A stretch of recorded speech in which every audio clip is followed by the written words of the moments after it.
Chapter 18. Woe to the land shadowing with wings, which is beyond the rivers of Ethiopia, that sendeth ambassadors by the sea, even in vessels of bulrushes upon the water, saying, Go, ye swift messengers, to a nation scattered and peeled, to a people terrible from their beginning hitherto, a nation meted out and trodden down, whose land the rivers have spoiled. O ye inhabitants of the world and dwellers on the earth, see ye when he lifted up an ensign on the mountains, and when he bloweth a trumpet, hear ye. For so the Lord said unto me, I will take my rest, and I will consider in my dwelling place, like a clear heat upon herbs, and like a cloud of dew in the heat of harvest. For afore the harvest, when the bud is perfect, and the sour grape is ripening in the flower, he shall both cut off the sprigs with pruning hooks, and take away and cut down the branches. They shall be left altogether unto the fowls of the mountains, and to the beasts of the earth, and the fowls shall summer upon them, and all the beasts of the earth shall winter upon them. In that time shall the present be brought unto the Lord of hosts as a people scattered and peeled, and from a people terrible from the beginning hitherto, a nation meted out and trodden under foot, whose land the rivers have spoiled, to the place of the name of the Lord of hosts, the Mount Zion. We have here some interesting translation. Verse 1 in this chapter 18 in the King James Version says, Woe to the land shadowing the wings, which is beyond the rivers of Ethiopia. Ethiopia meant a land far away. However, there doesn't seem to be anything negative about this. And in fact, if we go to the original Hebrew and translate it from the original Hebrew, it comes out very differently. It comes out, Hail to the land in the shape of wings. There aren't too many countries, there aren't too many places in the shape of wings. And if you look at the world map, North and South America are like two wings of a bird. Not perfectly, of course, but they're, you know, Isaiah is very, very, very image conscious. And that would be one thought. Now, it's interesting. It sendeth ambassadors by the sea, missionaries. I don't know about vessels of bulrushes. I don't think too many missionaries go in vessels of bulrushes.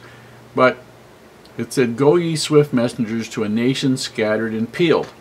Well, we understand the scattered. Peeled could mean one of two things.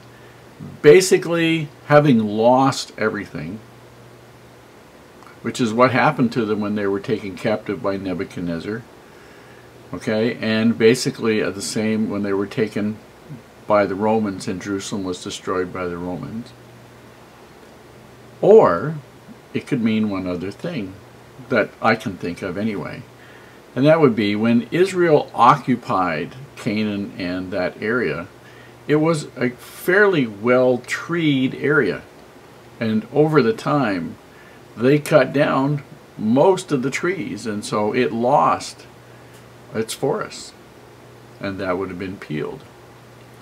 Now in verse 7, it talks about a gift to the Lord of hosts. And one of the things that